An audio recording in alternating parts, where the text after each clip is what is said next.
Olá, boa tarde a todas as pessoas que irão nos acompanhar nessa live, tanto ao vivo como posteriormente.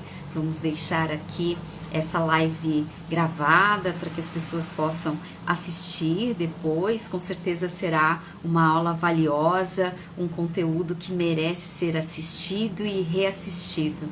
Então aqui já temos a uma das nossas entrevistadas de hoje. Já vou conosco aqui. Comecei a live e me apresentei. Olá. Não sei se é o meu celular, mas eu não estou conseguindo vê-la. Acho que é a internet, né?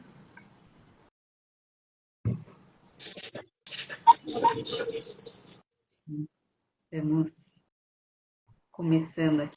Enquanto a doutora Raquel está entrando, quero me apresentar. Eu sou Adriana Cecílio, sou diretora nacional da Coalizão Nacional de Mulheres. É uma alegria receber tantas pessoas aqui nesse horário, né, no período da tarde. É a primeira vez que fazemos, que realizamos uma live nesse formato, nesse horário, e me parece que é um horário interessante, porque já temos aí um público expressivo. Olá! Que alegria encontrá-la, ainda que virtualmente. Maravilha, Bastante acolhida e muito bem-vinda. Que coisa boa poder contar com você aqui. gratidão, querida doutora Adriana Cecílio, uma querida, uma grande referência. Doutora Raquel Andrade também, muito querida. Nós tivemos a honra de nos encontrarmos à época das, das mobilizações para a paridade de gênero na OAB Federal, não é isso, doutora Raquel? Tivemos alguns Exato. lives, uma grande honra partilhar esse dia e esses momentos dessa live com a senhora e, sobretudo, aí recepcionada por essa anfitriã tão especial que é a doutora Adriana Cecília, né, da Coalizão Nacional de Mulheres, da qual também eu tenho a honra e a felicidade de ser membro, né? Que é uma alegria para todas nós poder contar, né, com pessoas tão potentes na Coalizão Nacional de Mulheres. Então, quero aqui recepcioná-las, dizer da alegria de poder contar com a disponibilidade de vocês para trazer a expertise e o conhecimento de vocês para tantas pessoas que estão aqui ansiosas para ouvi-las. Eu quero começar primeiro fazendo a minha audiodescrição, em consideração às pessoas que têm baixa de visão e deficiência visual. Eu sou uma mulher branca, estou com os cabelos alisados, tenho os cabelos loiros, estou com uma blusinha rosa de golinha, com um colar de pérolas, estou usando um óculos colorido, estou maquiada, atrás de mim tem uma estante com livros. Então, quero renovar aqui a alegria de poder contar com a presença de vocês. E de pronto, eu quero passar a palavra para que vocês possam se apresentar aqui, em que pese, né, a trajetória de vocês é conhecida de todas essas pessoas que estão aqui esperando para ouvi-las, mas que fique registrado, esse material vai ficar disponível aqui no feed da Coalizão. É importante que as pessoas a conheçam, né? Então, quero passar a palavra aqui para a doutora Cláudia, depois para a doutora Raquel, por favor. Fiquem à vontade, contem um pouquinho aí dessa trajetória tão linda e tão inspiradora. Por favor, fiquem à vontade. Bom, Adriana, tal como você, eu vou começar também fazendo a minha audiodescrição. Eu sou uma mulher negra, com a pele um pouco mais clara, estou usando cabelos trançados, uma trança nagô, com uma extensão de cabelos mais escuros também. Estou usando óculos com a armação cinza e uma blusa lilás, não é? Bem sugestiva para o nosso encontro de hoje. Né? E, bom, eu acho que agora passando um pouquinho para falar um pouco de nós, sou advogada há 28 anos e nessa caminhada da advocacia, atuando na defesa dos direitos de mulheres, eu digo na defesa dos direitos das mulheridades, onde a gente quebra esse pacto cis-heteronormativo. Né? Tenho trilhado nessa caminhada pela busca de direitos, por essa luta, trilhando nessa caminhada do direito antidiscriminatório também, fazendo essa dualidade, trazendo esses componentes, né, de opressão de raça e gênero para a nossa atuação. Atualmente, além de integrar com muita honra a Coalizão Nacional de Mulheres, eu também estou na diretoria da Associação Brasileira de Mulheres de Carreira Jurídica de São Paulo. Na Nacional, presido a Comissão de Enfrentamento ao Tráfico de Pessoas, na Associação Brasileira de Mulheres de Carreira Jurídica na esfera nacional, e na internacional, na Federação Internacional de Mulheres de Carreira Jurídica, a mesma Comissão de Enfrentamento ao Tráfico de Pessoas também. E, além de advogar, atualmente também sou pesquisadora de 2 núcleos da USP, do NUJUR Diverso, do Núcleo de Justiça Restaurativa, sob a coordenação da professora doutora Carla Boim, e do Núcleo de Direito do Trabalho, além do trabalho, sob a coordenação do ilustre professor e juiz e professor doutor Guilherme Feliciano. Nossa, que lindo! Que lindo! Bom, parabéns e obrigada por essa apresentação aí. Tão importante conhecer um pouco mais. Tinha muita coisa aí que nem eu sabia. Parabéns, viu, Cláudia? Vou passar a palavra de imediato aqui para a doutora Raquel. Bom, boa tarde. Me escutam bem? Espero que sim. Também vou fazer minha audiodescrição. Eu sou uma mulher negra, parda, de 1,75 m, cabelos cacheados. Estou usando uma blusa branca, com minhas guias, minhas argolas, um óculos com módicos 16 graus de miopia, né, com armação preta com detalhes amarelos. Estou hoje sou advogada, mas estou secretária executiva dos Direitos Humanos aqui no estado do Ceará. Tive uma passagem, já entrando no currículo, porque tem que ser, doutora Adriana, uma live só para o currículo da doutora Cláudia, né? Porque a doutora Cláudia é uma inspiração para a gente, é uma referência, né? Daqui a pouco eu vou falar um pouquinho sobre isso, mas quando a gente começou as discussões da paridade e da reserva de vagas nas chapas, né, para a advocacia negra, a doutora Cláudia sempre esteve aí como um baluarte, junto com outras advogadas também, demonstrando na nossa categoria a importância dessa interseccionalidade, né, entre gênero e raça, para qualificar nosso ativismo. Bom, mas voltando. Hoje estou secretária executiva dos Direitos Humanos, estive secretária executiva de Mulheres aqui do meu estado, do estado do Ceará, faço parte da coalizão, também faço parte da Associação Brasileira de Mulheres de Carreira Jurídica, uma série de comissões, né, voltadas para a promoção da equidade, de gênero, de raça, conselhos municipais, conselhos estaduais, né, a gente, nesses 20 anos de atuação no serviço público, como vocês podem ver, eu comecei aos 10 anos de idade, né, pela minha agora eu estou falando skin, né, eu estou aprendendo agora com o J, né, mas, então a gente tem essa trajetória sempre com a ocupação de múltiplos espaços, né, na política pública, na política de ordem, né? Fui vice-presidente da Comissão da Mulher Advogada à época que a nossa querida Cristiane Leitão era a presidenta, hoje ela é a primeira mulher a presidir a OAB Ceará, então nós trabalhamos aí 6 anos, né, estrategicamente, institucionalmente, para construir essa vitória. Fundamos aqui a Comissão da Promoção da Igualdade Racial da OAB, que não existia, e quando existia era em caráter especial, a gente tornou permanente.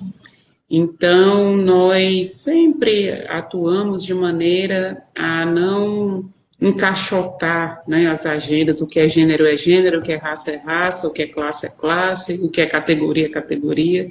Então, a gente entende que nessa trajetória a ocupação desses espaços de maneira integrada, né, foi muito, muito importante. Sou mestre em avaliação de políticas públicas e doutoranda, né, sou aluna do doutorado em políticas públicas aqui também na Universidade Estadual do Ceará e pesquiso gênero e transição energética, né, vai ser a primeira pesquisa do Brasil nesse sentido, de entender qual é o papel das mulheres no processo de constituição da indústria do hidrogênio verde, né, dessas novas energias, a significação desses papéis.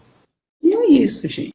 Estou aqui à disposição de vocês para a gente conversar. Precisamos de mais uma live também para o né, doutora? Que nada, ainda tem muito a aprender aí com a doutora Cláudia e com você, Adriana. Parabéns, tá? Pela sua atuação, pela essa sua condição hoje, né, de diretora, tem um papel integrativo, né, de vários estados, várias mulheres, várias mulheridades, muito importante. Então, parabéns pela sua atuação. Obrigada. Vocês são altamente inspiradoras. Eu sempre digo que a gente só segue esse caminho porque tem tanta gente incrível, né, que caminha com a gente consegue enxergar a nossa força, né, em cada uma de nós, e isso vai nos fortalecendo. É um processo muito bonito. Bom, essa live ela é muito especial porque vocês são duas pessoas que são uma referência absoluta nesse tema e eu acho que vocês já estão um pouco cansadas de falar o óbvio, né? De ensinar aquele beabá, né? Para as pessoas que estão começando a trilhar o caminho do feminismo. Então, explicar a importância do feminismo negro, a diferença nas pautas, porque é importante haver efetivamente, né, um segmento nesse sentido. Então, vou pedir um pouquinho a paciência de vocês para trazer um pouco desses elementos, mas também, e já na sequência, que vocês tragam aquilo que sai do óbvio, aquilo que sai do que normalmente vocês têm que trazer aí nessa explicação bem didática, bem pedagógica, para as pessoas que estão começando a pensar sobre essa temática, mas na sequência nós vamos seguir para algo que fique mais à escolha de vocês. Então, nesse primeiro momento, queria pedir que vocês trouxessem essas informações, quando as pessoas estão começando, o que seria importante conhecer, aprender em relação ao feminismo negro? Doutora Cláudia, por favor. Doutora Raquel, fique à vontade. Aliás, eu acho que nós precisaríamos de 2 lives para o currículo da doutora Raquel, não de uma. Então, fique à vontade. Eu acho que é muito importante a gente trazer essa experiência sua, e o que eu acho muito importante na live de hoje é nós fazermos essa ruptura com essa perspectiva sudestina de visão. Não é? Geralmente, quando nós conversamos, nós trazemos muito as experiências do Sudeste. E é importante, e Adriana, a Coalizão, na live de hoje, ela traz essa ruptura disruptiva como ela traz essa disrupção ao trazer as experiências de doutora Raquel. Doutora Raquel Andrade traz essa experiência do Nordeste, do Ceará, que é muito importante, porque uma das questões cruciais quando nós falamos em feminismo interseccional ou feminismo negro, a primeira coisa é nós pensarmos que existem feminismos diversos. Porque as pessoas tendem a pensar que existe apenas um tipo de feminismo. E o feminismo negro ou feminismo interseccional é um desses feminismos. Sendo que, por vezes, a gente prefere falar em feminismo negro mesmo. Porque, por vezes, nós falarmos em feminismo interseccional, a gente acaba por diluir a questão de raça dentro dessa questão interseccional, e às vezes a gente até costuma dizer o feminismo interseccional é uma forma um pouco liberal de nós falarmos de maneira suave sobre o que precisa ser dito, que na realidade a gente precisa falar com a boca cheia sobre feminismo negro. Até porque o feminismo negro é para todas, todos e todes. é um feminismo inclusivo. Então, é importante que a gente comece falando sobre isso, né? Obviamente que o termo interseccional, que foi cunhado pela jurista e também pesquisadora Kimberly Crenshaw, pesquisadora americana, advogada como nós, jurista, nos anos 90, 2000, acho que mais especificamente, início dos 2000, né, 90, início dos 2000, nos Estados Unidos, ela quis mostrar que existe uma avenida entrecruzada. Traduzindo para o nosso português, existia uma encruzilhada entre gênero e raça e gênero, quando nós pensávamos na situação específica da mulher negra. Obviamente, quando Kimberly Crenshaw faz essa pesquisa, essa constatação, foi uma situação que ocorreu na fábrica da Ford, onde trabalhadoras negras estavam pleiteando um cargo, uma situação, mas estavam mulheres de um lado, homens negros de outro, e elas, mulheres e negras, e a Ford não conseguia nem vê-las, nem como a categoria voltada aos homens negros e nem em relação a mulheres. Então, foi aí nessa avenida, nessa encruzilhada, que a questão de raça e gênero se vê e se encontra, e se cunha o termo interseccionalidade, ou interseccional. Mas, bem antes disso, aqui no Brasil, nos anos 60, 70 e 80, Lélia Gonzalez já falava sobre a questão do feminismo negro, sobre esses atravessamentos de opressão ou de opressões experimentados pelas mulheres negras, que, por vezes, não eram acolhidas pelo feminismo tradicional ou liberal. E, por vezes, também eram desacolhidas pelo movimento negro por conta do racismo, que não conseguia enxergar as pautas de gênero dentro do movimento negro, então elas eram invisibilizadas e ficavam também nesse limbo, nesse espaço. Não eram tão negras para serem reconhecidas como mulheres, não eram tão mulheres para serem reconhecidas enquanto mulheres negras dentro do feminismo tradicional e liberal, e não eram mulheres para serem reconhecidas enquanto mulheres e negras dentro do movimento negro. Então, é importante que a gente comece até trabalhando um pouco esse dado histórico para essa compreensão inicial. Ai, fantástico, obrigada. Agora vamos ouvir a doutora Raquel, por favor. É isso, gente. Obrigada, doutora Cláudia. Eu tenho vontade de fazer isso. É isso, gente. Foi ótimo estar aqui com vocês. Obrigada por tudo. A senhora é grandiosa. Você vê que você tem essa simplicidade, mas ela é grandiosa, gente.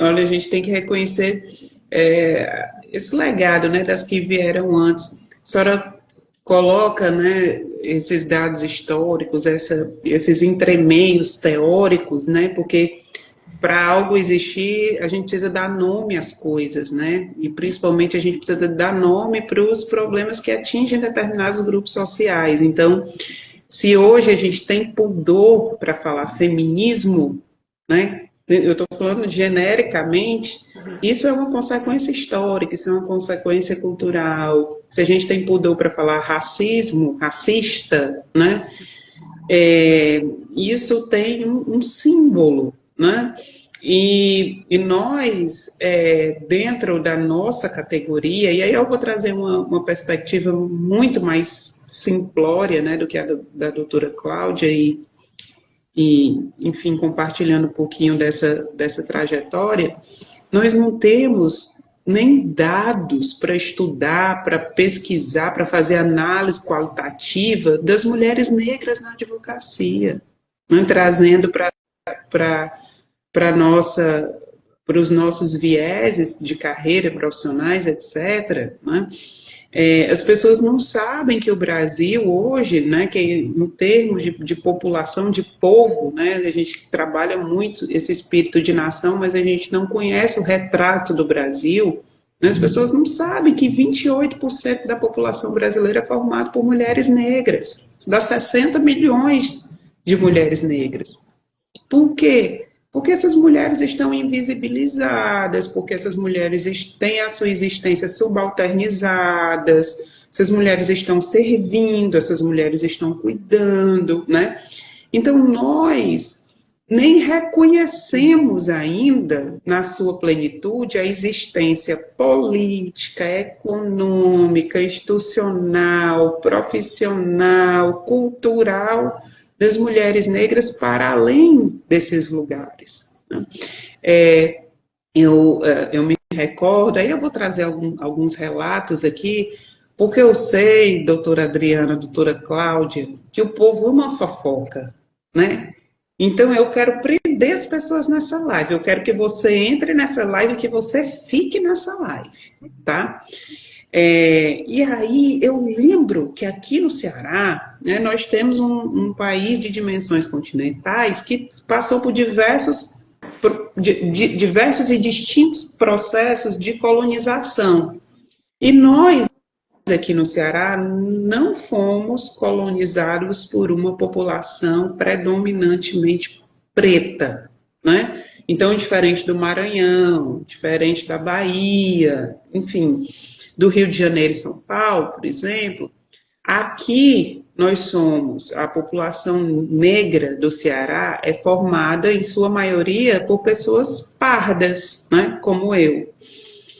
E isso era utilizado como argumento, por exemplo, para que não houvesse uma política para a promoção da igualdade racial, que o Ceará não tinha negro suficiente, né? Quem é negro no Ceará? As pessoas nem sabem que as pessoas negras são aquelas pretas ou pardas, né? O nível, né, de não alcance e de não reconhecimento social de quem nós somos, da nossa identidade, das nossas identidades, é tal que como que eu vou ter política pública, como que eu vou ter movimento social engajado, como que eu vou ter uma comissão permanente dentro da OAB, na estrutura da OAB, se eu não reconheço a existência de maneira relevante desses grupos sociais?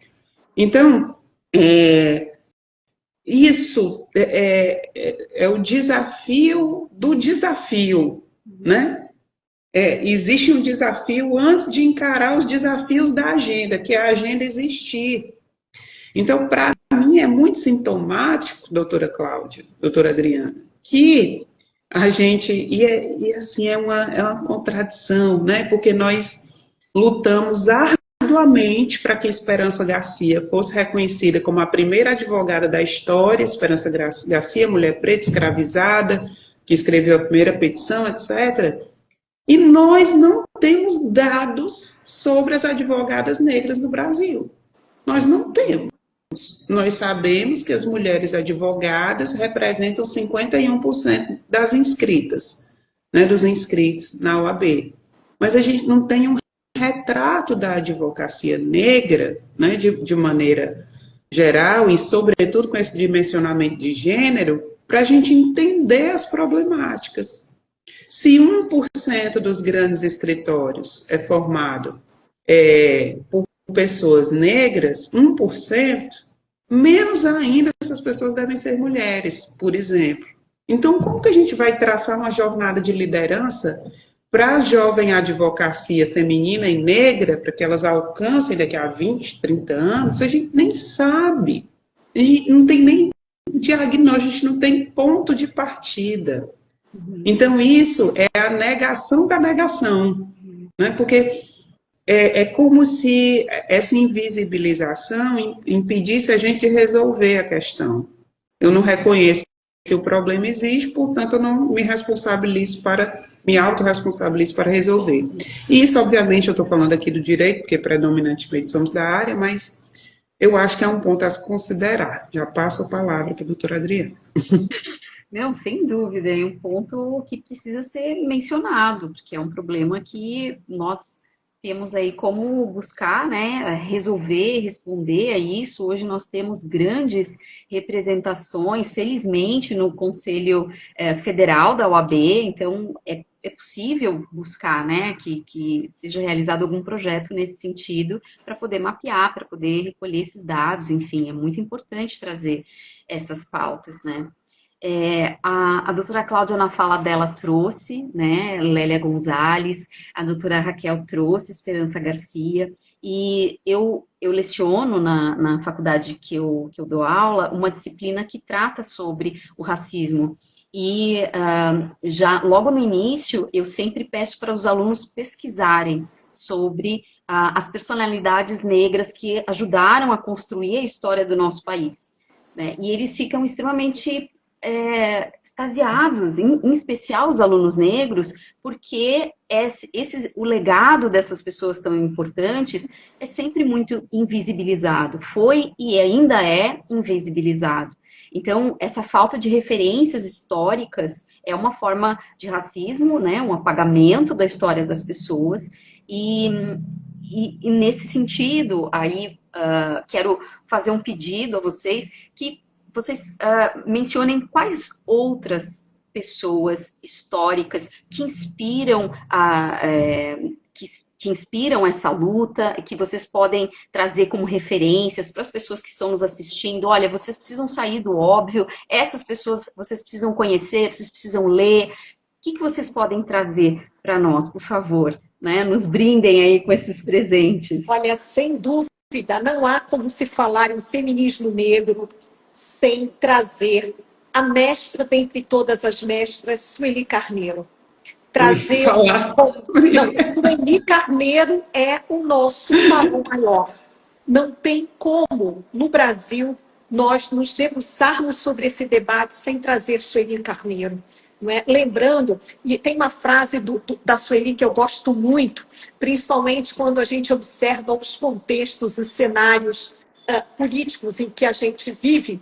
Eu gosto muito quando a Sueli diz: entre a esquerda e a direita, continuo preta. Não tem isso. Então, é tão importante essa densidade, essa força e a literalidade, toda a intelectualidade da Sueli, que pavimentou, junto a outras, mas Lélia Gonzalez, mas Sueli é essa base, principalmente porque é essa feminista negra, essa filósofa, essa intelectual negra viva no nosso tempo. Inclusive, é interessante a gente ouvir o podcast Escute as Mais Velhas, onde a Sueli Carneiro também está. Essa é a grande referência. A gente não tem como falar de feminismo negro pensando na nossa nefricanidade, na nossa perspectiva de América Latina, sem trazer Lélia Gonzalez, outro grande farol também. Porque há uma tendência muito grande, quando nós falamos de feminismo negro ou interseccional, de buscar referenciais norte-americanos. Né? A gente traz Kimberly Crenshaw, a gente traz Bell Hooks, Audre Lorde e Angela Davis, mas as nossas experiências são latino-americanas. Então, nós estamos aqui nessa América Latina, como diria Lélia Gonzalez, experimentando opressões cujo processo colonizatório desse pedaço da América do Sul nos torna diferentes do que aconteceu nos processos colonizatórios ocorridos no norte global. Então, a gente precisa trazer esses referenciais teóricos de mulheres do Brasil, mulheres negras que trazem isso. Eu não posso deixar também, apesar de ter...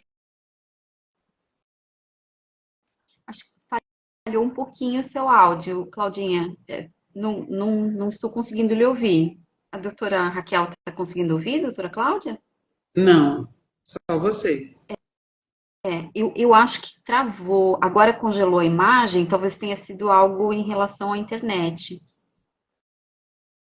Acho que já a doutora Cláudia volta. Se a doutora Raquel puder fazer a gentileza, acho que já ela volta. Vou mandar uma mensagem aqui no WhatsApp avisando, né? Mas, por favor, doutora Raquel. Eu vou continuar. Eu ia falar, inclusive, sobre a professora Sueli Carneiro, E eu acho que essa demarcação que a professora Sueli traz, que é uma demarcação ontológica mesmo, né, para além do conceitual, de que a luta contra o racismo é uma luta pela humanidade, é uma questão civilizatória, não é só uma questão a ser resolvida, né, para a população negra, para as pessoas que sofrem com racismo, né? Essa demarcação civilizatória, ela vai de encontro justamente à desumanização das pessoas negras, que é promovida pelo racismo. E a gente, na era das desinteligências coletivas, né, a gente tem acesso a tudo, toda hora, de maneira muito superficial. Então, a gente não tem essa análise em profundidade que a professora Sueli traz quando aborda o racismo como uma questão civilizatória, e a gente precisa disso, a gente precisa beber dessa fonte, né? Ela tem uma escrita que é também afetiva, né? Ela trabalha muito bem as subjetividades, que eu acho que é necessário, né, para falar sobre racismo, para falar sobre estruturas, sobre matrizes de opressão. A gente precisa falar sobre subjetividade. E eu acredito que é preocupante, né, que as novas gerações não acessem essas obras, assim como acessam outros conteúdos, porque esse conhecimento, esses saberes, eles não podem ser cristalizados na academia, só por quem pesquisa feminismo negro, só por quem pesquisa feminismo, né? A gente precisa encontrar uma forma de conversar com a juventude sobre o feminismo negro. A gente precisa encontrar uma forma de dialogar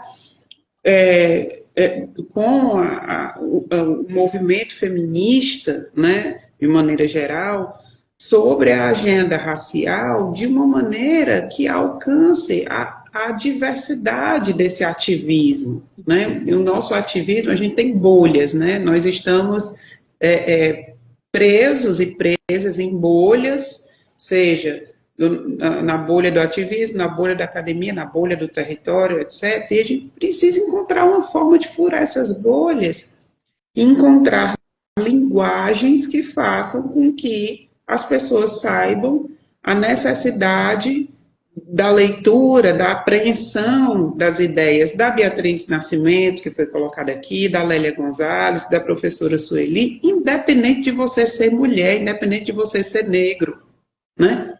Quando a gente fala de uma questão civilizatória, é isso, porque nós somos atingidas pelas desigualdades, por essas matrizes de opressão que se complementam, o machismo e o racismo, e nós temos que resolver o problema. Nós temos a responsabilidade de resolver o problema também. Então, falar sobre essa perspectiva de humanização da luta contra o racismo, de humanização da população negra, que traz a professora Sueli, né, ela tem uma linguagem que é muito poética, né, isso é bom, porque essa ambiência dos nossos ativismos, ela é muito adoecedora, inclusive para nós, né? Então eu gosto muito disso, da maneira como ela trabalha com as imagens, com os símbolos em suas obras, e isso é extremamente necessário. Enquanto a professora Cláudia não volta, eu vou compartilhar uma situação com vocês. Eu estou secretária, né, aqui no meu estado, aqui, Direitos Humanos, secretária executiva, uma espécie de secretária adjunta. E o engraçado, em alguns ambientes, quando eu chego para uma reunião, como é uma questão simbólica mesmo, né? E as pessoas, né, eu digo que comunico que sou a secretária, as pessoas acham que eu sou a minha secretária, entenderam?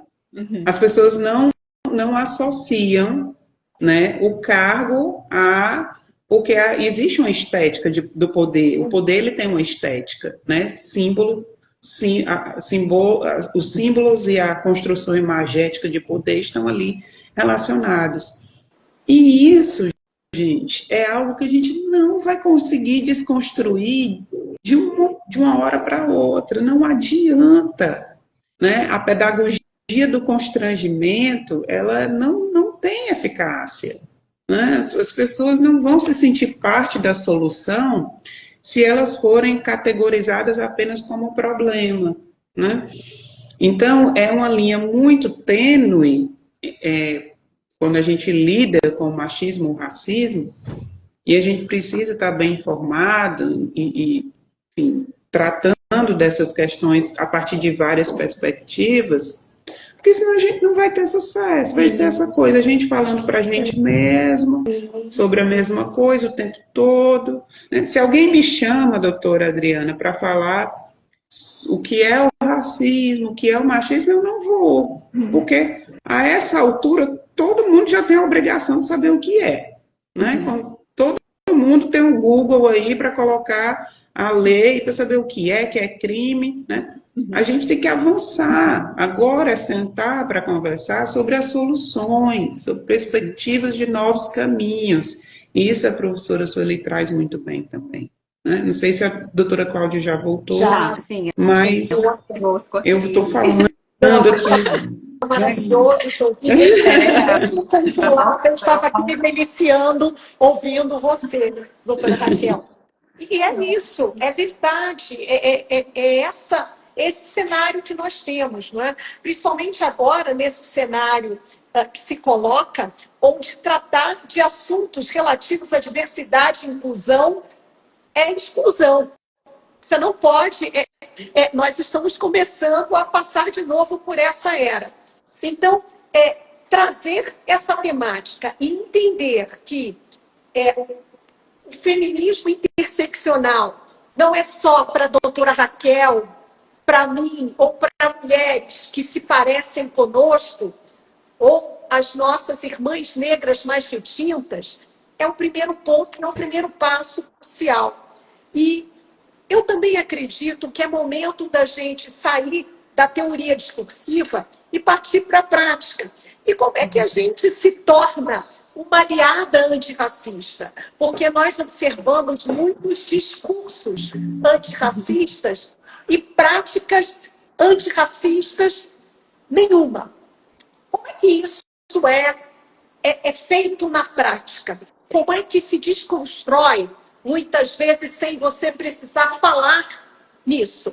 Se nós tivermos corpos, presenças de mulheres negras, obviamente com uma crítica racial de gênero e classe, ocupando esses espaços, por exemplo, em eventos da nossa instituição, em eventos de carreiras jurídicas, falando sobre outros temas, porque é muito comum, e a doutora Raquel trouxe aqui, as pessoas lembrarem de nós para abordarmos temas relativos a violências, a questões raciais, mas esquecem que a gente pode abordar temas relativos a ESG, direito aeronáutico, ou a questão de gênero nos mais diferentes contextos e áreas do direito, ou áreas diversas, transdisciplinares, mas o fato de você trazer esse corpício, esta imagem, te coloca um estigma de que você só pode tratar de temas relativos a essa caixa, e não é.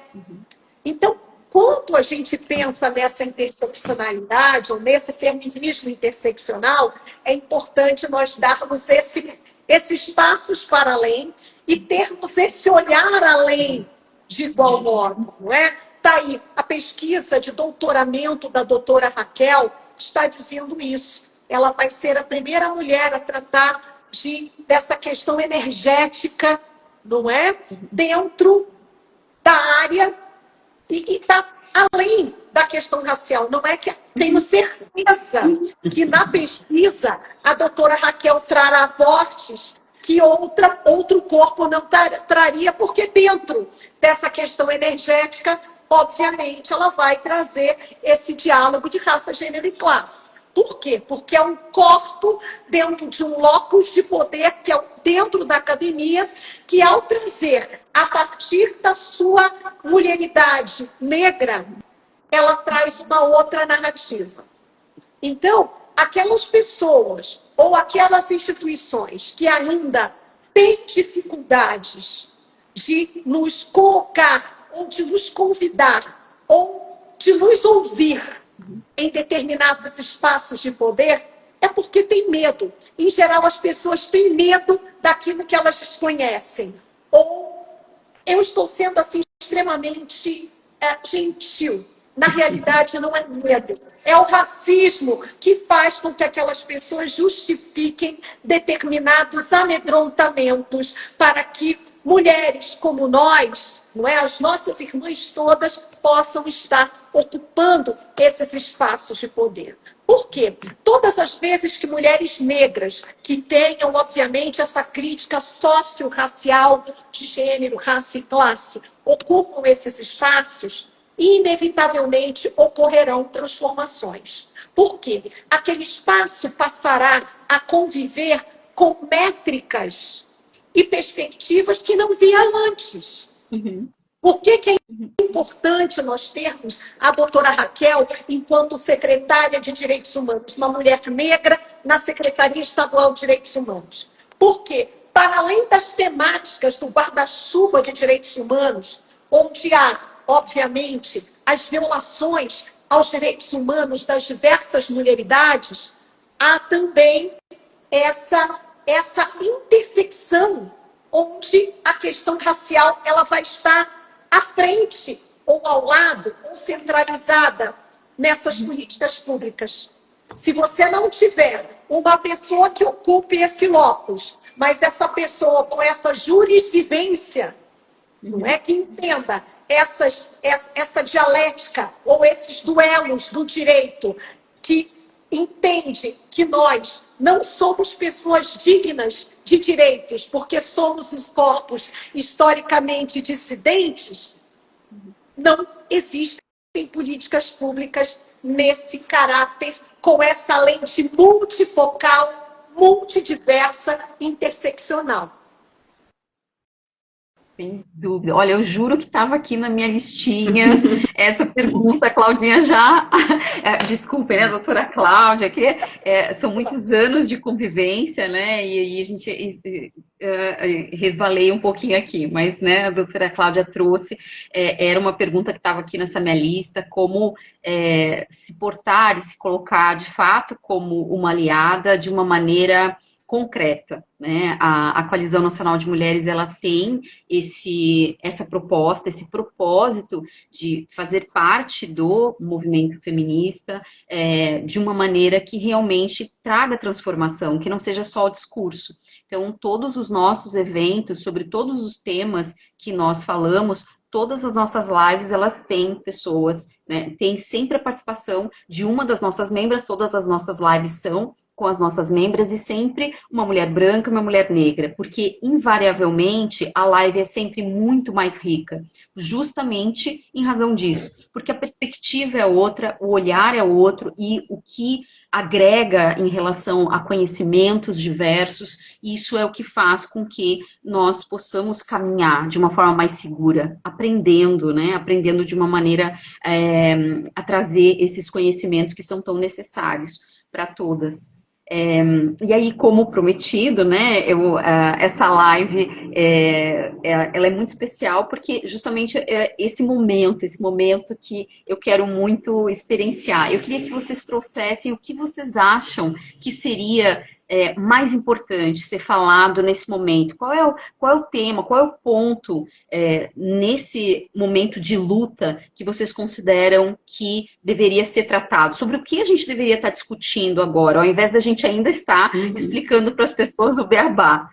Quem gostaria de começar? Pode ficar à vontade, doutora Raquel, doutora Cláudia.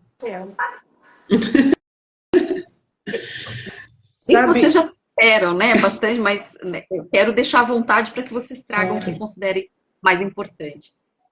Eu penso e doutora Cláudia falando, a gente, né, assim, realmente é uma provocação muito visceral, né, que ela faz em relação a todas essas violências, inclusive simbólicas, que o racismo e o machismo nos colocam. Eu acredito que esse momento a gente deveria estar discutindo as condições de ocupação desses espaços de poder.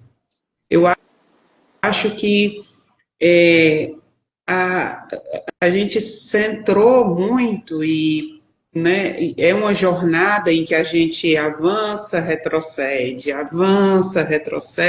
e por essa dinâmica, às vezes a gente permanece muito nos mesmos pontos, né, e a gente fala muito da ocupação dos espaços, da ocupação, e é isso mesmo, mas e quando a gente ocupa esses espaços, né, e eu falo pela minha própria experiência, que condições de dignidade as mulheres negras, as mulheres, em especial as nossas irmãs pretas, né, retintas, como colocou a doutora Cláudia, as mulheres pretas que são LGBTQIA+, as mulheres pretas que são mulheres com deficiência, enfim, todas essas dimensões, essas condições,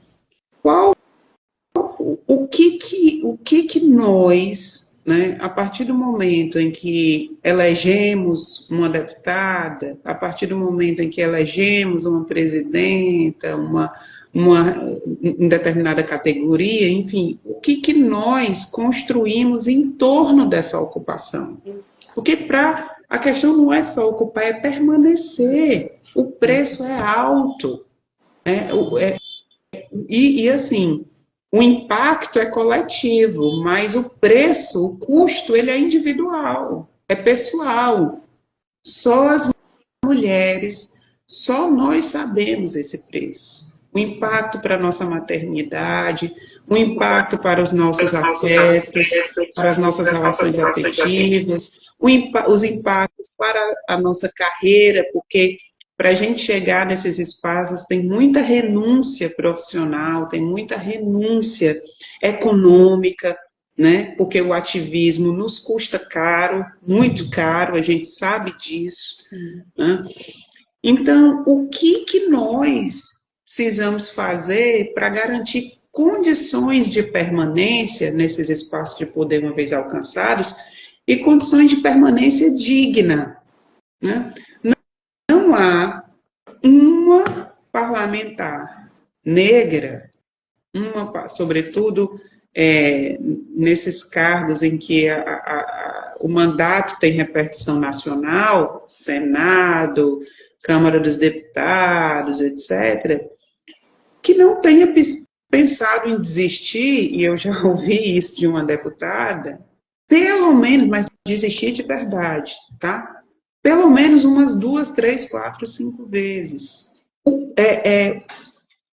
A não ocupação dos espaços de poder também passa pelo preço que a gente precisa pagar individualmente para ocupá-los. E nós que não estamos. A gente tem essa falsa ideia de que cumprimos a nossa missão quando coletivamente conseguimos guiar e construir o caminho para que uma de nós chegue até lá. Mas esse é o começo da jornada, né?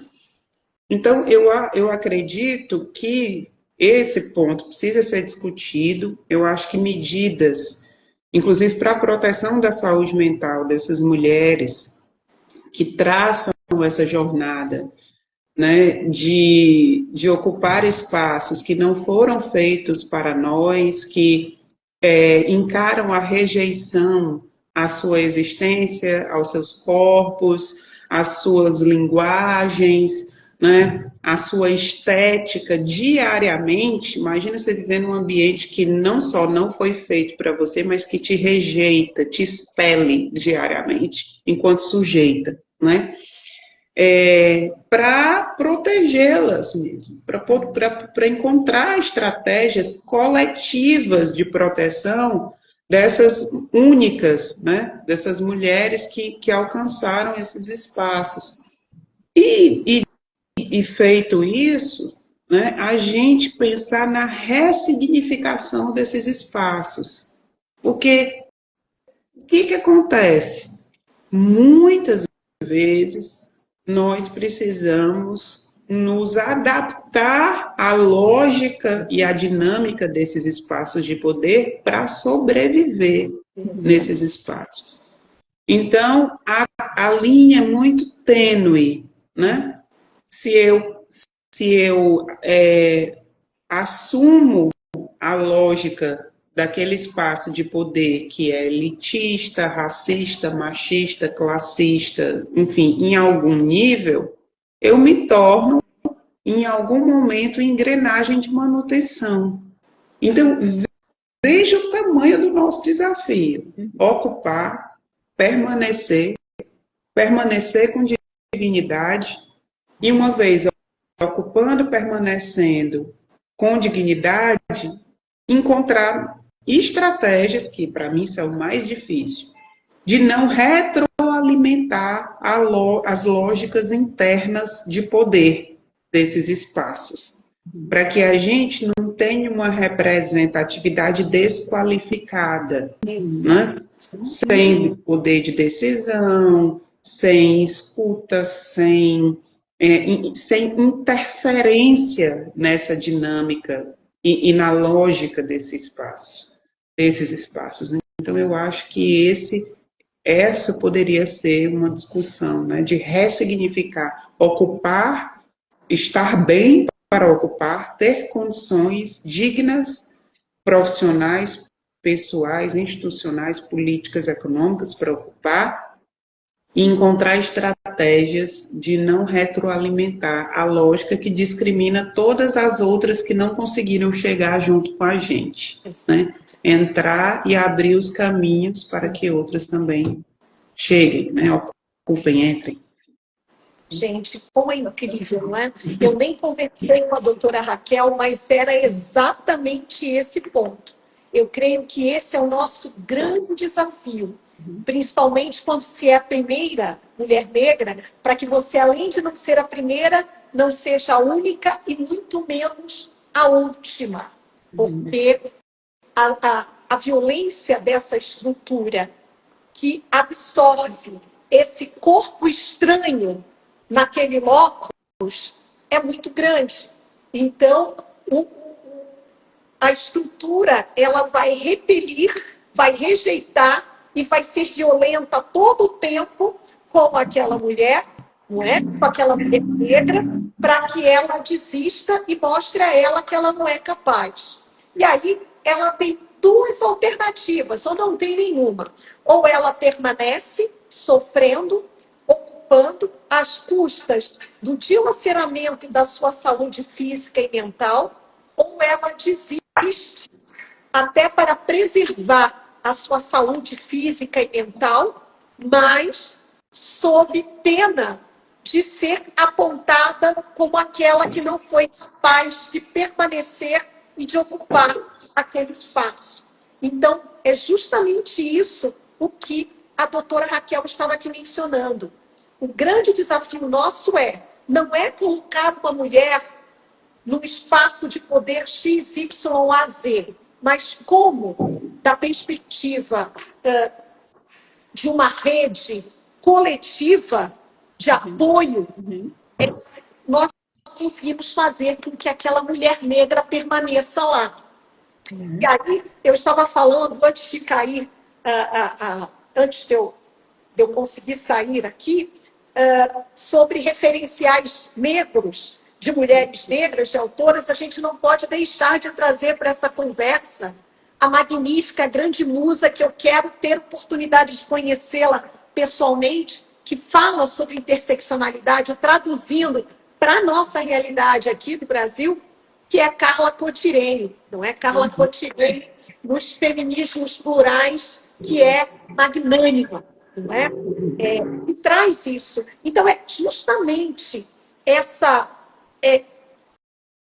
a expansão desse olhar desses olhares e dessas mentalidades e de uma mudança de postura das instituições que são construídas, que são ocupadas por pessoas que não são pessoas como nós, que precisam do feminismo interseccional, que precisam beber dessa fonte, compreender que o nosso ponto de partida é outro, mas nós não estamos lá para desconstruir o que existe ou dizer que nós somos supremas ou mostrar a nossa supremacia. Não é isso. É mostrar que existem outras maneiras de saberes, de fazeres, de ocupar, porque existem determinadas perspectivas ou determinadas métricas que nós vamos compreender porque faz parte, como diria a nossa querida professora Patrícia Bertolin traz, não é? A nossa querida Conceição Evaristo, a nossa escrevivência é outra. E quando nós ocupamos esses espaços de poder, com certeza são essas escrevivências, constituídas por outras narrativas que são as nossas, que vão ocupar, vão fazer parte dessa trilha. Eu tenho certeza que na Secretaria Estadual de Direitos Humanos do Ceará, a doutora Raquel Andrade, com a sua presença nesse cargo, ela traz novas escrevivências, novas jurisvivências, como diria uma outra intelectual jurista negra, e atual ouvidora do STF, a juíza do TJ, Flávia Carvalho, que fala de jurisvivências, ou maneiras de ocupar esses espaços e, sobretudo, de pensar em direitos que incluam, que vejam sobre essas lentes diversas. Então, seria sobre isso. E Graça Machel, que o pessoal fala Graça Machel, essa grande ativista, mas que as pessoas conhecem também como a segunda esposa de Nelson Mandela, ela disse uma coisa muito importante, que é um ledo engano nós, mulheres brancas ou mulheres negras, acharmos que isoladamente nós vamos superar o patriarcado. Nós só vamos ser capazes de caminhar para essa superação quando nós nos irmanarmos. E essa maneira de nos irmanarmos é a interseccionalidade, é esse feminismo que inclui, é esse feminismo que pensa para além da cis-heteronormatividade, esse feminismo que pensa em mulheridades. Isso é importante.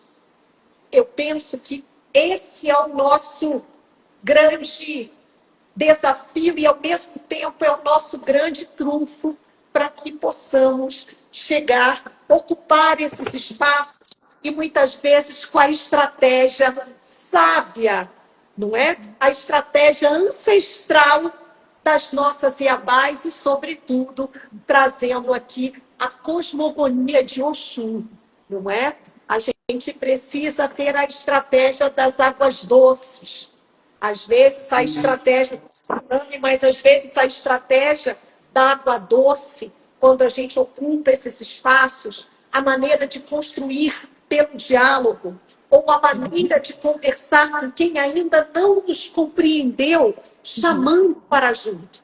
Por vezes, a gente precisa ser mais rigoroso, mas às vezes a gente precisa chamar para trazer para o nosso lado, para trazer como aliado aquela pessoa que o coração ainda não foi tocado porque ela não conhece, não é? Ou ela ainda, ela não está pronta para aquele momento, mas aí a gente consegue fazer uma dinâmica para que ela possa estar pronta, trazendo para junto.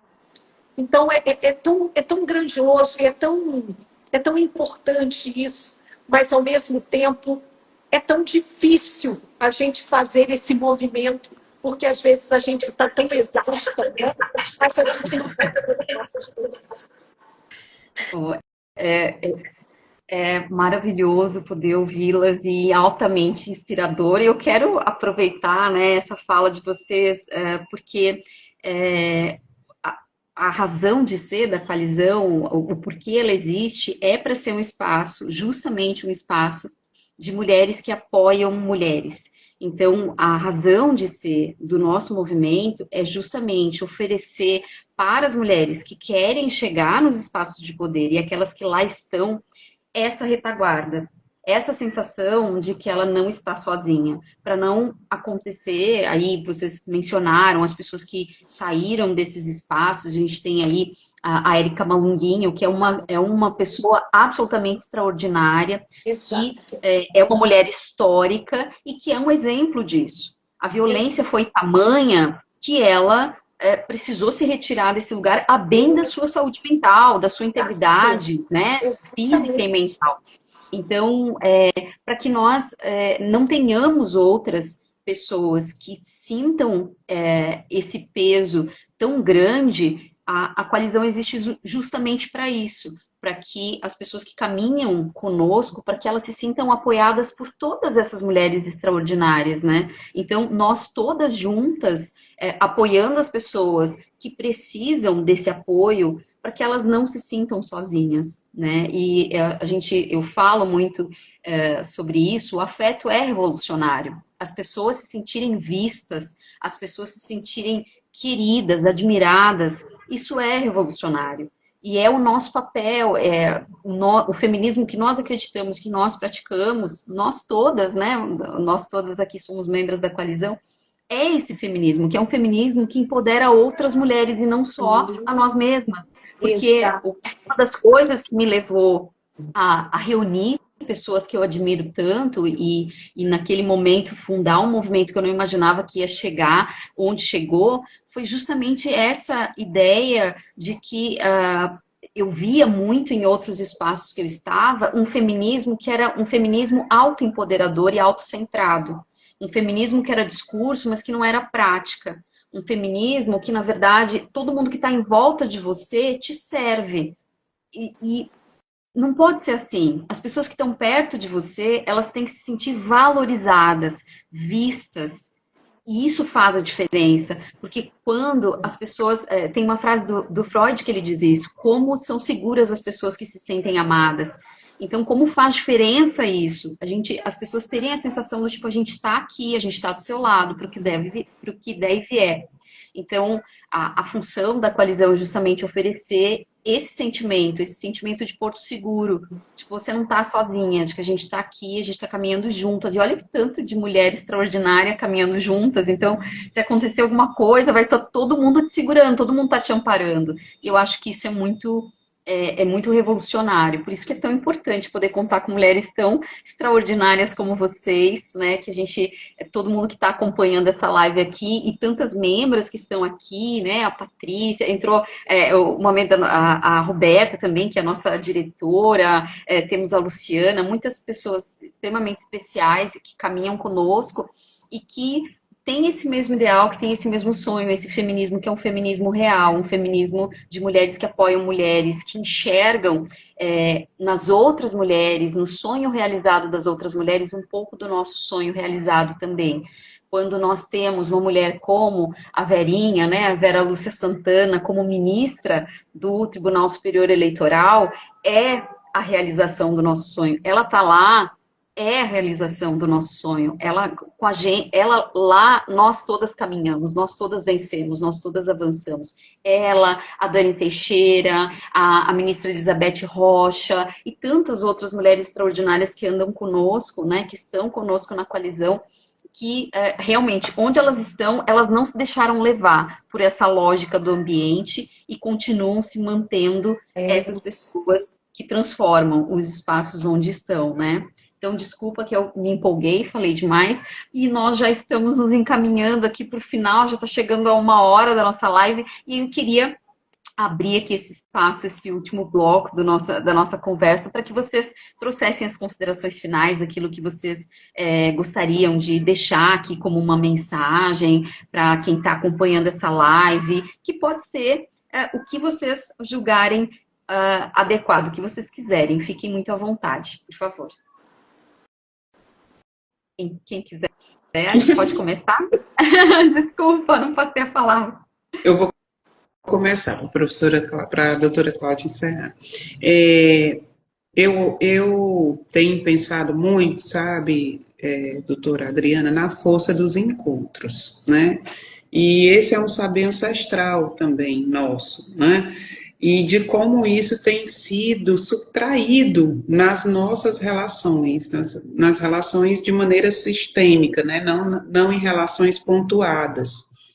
Então chegou a hora de a gente organizar os encontros regionais da coalizão, de a gente escolher um estado de cada região, começar a integrar esses saberes, começar a aproximar essas vivências, não só jurisvivências, mas a riqueza da diversidade das mulheres que compõem a coalizão tem uma potência, uma força. Imagina o impacto de um grande encontro desses saberes, dos espaços já ocupados por nós, né, por todas nós que fazemos parte, integrados em propósito, integrados para a construção de algo comum, porque a gente, o campo da abstração, ele é muito sedutor, né, sobretudo agora com as redes sociais, com a virtualização das relações. Mas eu acredito muito na força dos encontros, eu acredito muito na troca de todas as formas, né, aí imagináveis, entre as pessoas, essa troca pessoal, presencial, né, e eu acredito que se a gente começar a tratar disso, né, dar concretude para algo parecido, a gente vai ter um caminho melhor sedimentado, né? Porque a gente acaba filtrando, né, como foi colocado aqui, nós ainda temos uma inter-relação entre o feminismo, entre os feminismos, mas, sobretudo, os feminismos por oportunidade, né? Isso tem sido muito visualizado por nós, principalmente pelas mulheres negras. Então, se a gente, colocaram aqui, mulheres são como águas, crescem quando se encontram, é a primeira coisa, é o filtro, só estar ali já é um primeiro passo para esse propósito de sair desse lugar de conforto ideológico que nós ocupamos, que é o discurso, e caminhar para algo que realmente, para uma construção coletiva que gere um impacto regional. Imagina as advogadas do norte do país, né? Lá da região, lá de Boa Vista, lá de Santarém, lá aqui no Nordeste, né?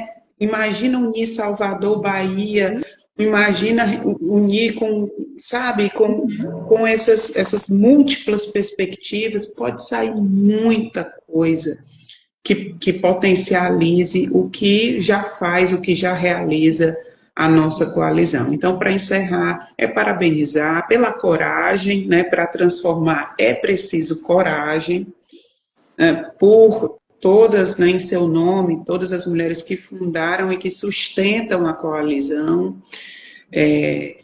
Agradecer ao convite, dizer que estou à disposição. Um prazer enorme. Quando vi que era com a doutora Cláudia, disse, não posso jamais me furtar desse momento, pela admiração, carinho e, sobretudo, pelo aprendizado. A doutora Cláudia é uma referência para nós. E agradecer mais uma vez a vocês por lembrarem do Nordeste, né, do nosso olhar sobre tudo que foi discutido aqui. Muito obrigada. Eu quero agradecer à Coalizão Nacional de Mulheres, na pessoa da doutora Adriana Cecílio, por promover a força desse encontro, a potência desse encontro e, por mais uma vez, quebrar paradigmas, ou seja, de mostrar olhares que quebram a hegemonia sudestina, para mostrar que existem potenciais de mulheres fora do eixo sul-sul ou São Paulo, porque a gente tem aí essa potência, essa intelectualidade, essa secretária que está aí atuando no executivo, né, enquanto executora de políticas públicas na área de direitos humanos no estado do Ceará, que é uma referência para nós também. O quanto a gente precisa ouvir. E aí, ouvindo a doutora Raquel Andrade, eu me lembrava de uma outra coisa a respeito dessa integração de propósitos, de corpos. Eu me lembro de um termo oriental que se chama Itai-Doshin, que significa diferentes corpos, mas com o mesmo propósito. E eu lembro também, quebrando a hegemonia ocidentalizada, de um outro termo muito nosso, que é aquilombamento. O feminismo negro, o feminismo interseccional, ele fala de aquilombamento. O que significa isso? Que nós precisamos nos irmanar, por vezes até nem concordando muito ideologicamente, mas a gente está ali, né, nesse aquilombamento, para que a gente possa, nessa força, né, naquilo que nos une, transformar essas estruturas que nos oprimem, ou esse conjunto de opressões que estão aí a nos violar. E o quanto é importante isso, o quanto isso é forte.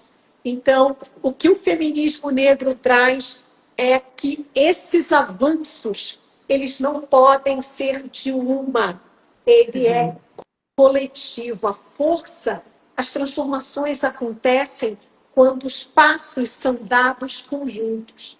Sozinho eu posso até ir mais rápido. Agora, quando nós vamos juntas, nós conseguimos ir com mais força e transformar mais e melhor. Né? Então, mais uma vez, muito obrigada pela oportunidade de rever a doutora Raquel Andrade, que eu estive com ela quando ela assumiu, foi a primeira mulher a presidir a Comissão de Igualdade Racial quando foi instalada, criada na OAB Ceará. Então, foi nesse contexto que eu a conheci, depois a conheci pessoalmente na OAB Ceará, e olha só que mulher maravilhosa, doutora Raquel, minhas reverências também. E quando a gente olha, a gente pensa assim, nossa, o futuro é magnífico, porque existem mulheres como você, doutora Raquel, existem mulheres como você, Adriana Cecílio, e todas as mulheres aí ao longo desse Brasil na Coalizão Nacional de Mulheres. Como é maravilhoso isso. E potencializemos esses encontros regionais, porque vai ser algo assim, sem precedentes. Estamos trabalhando para que isso aconteça, né? Trabalhamos muito. Quero aqui agradecer muito mesmo a participação de vocês, a disponibilidade. Eu sei que a agenda de vocês é uma agenda disputada, eu sei que vocês abriram mão de estar presente em outros compromissos para poder ceder esse tempo, conceder esse tempo para que as pessoas que estão aqui e as que irão assistir posteriormente tivessem essa oportunidade tão rica de poder aprender com vocês. Então, eu quero agradecer imensamente, porque foi muito especial. Foi como sempre é, né? Eu conheço a Cláudia há tantos anos e todas as vezes que eu escuto, que eu tenho a oportunidade de ouvi-la, eu sempre aprendo mais. Então, eu agradeço muito. A doutora Raquel, conversamos algumas vezes, acho que foi a primeira vez que tivemos aí uma oportunidade mais longa de diálogo, então eu quero agradecer, saio dessa live muito inspirada, com certeza, tudo que a doutora trouxe é algo que vai servir como base para ampliar os nossos trabalhos, os nossos olhares. Então, espero poder contar, né, que a gente possa caminhar juntas aí nesse processo para tornar a nossa coalizão cada vez mais forte, mais unida, para que nós possamos todas vencer e avançar contra essa estrutura que não quer a nossa presença em nenhum lugar, né? Então, vamos trabalhar juntas para mudar essa história, para modificar essa jornada. E como nós sempre falamos nas nossas reuniões, né? Nós somos as ancestrais daquelas que virão. Nós temos essa noção do tamanho da nossa responsabilidade. Isso que vocês fizeram hoje, compartilhando a expertise de vocês com certeza tocaram a história de outras pessoas que vão ter outros olhares, que vão se sensibilizar, que vão estudar, que vão modificar a sua forma de interpretar o mundo por causa do que vocês trouxeram aqui hoje. Então, não é pouco. Então, muito, muito obrigada mesmo, de coração, e seguimos juntas aí. Um beijo enorme, agradeço a todas que estiveram aqui. Um beijo para a Rô, que está aqui conosco, nossa diretora, Aninha também. Um beijo. Um beijo enorme a todas e todos que estiveram, todas as pessoas que nos acompanharam na live de hoje, em especial essas nossas entrevistadas maravilhosas. Obrigada e até a nossa próxima live. Até mais, muito obrigada. Tchau, tchau. Isso. Beijo.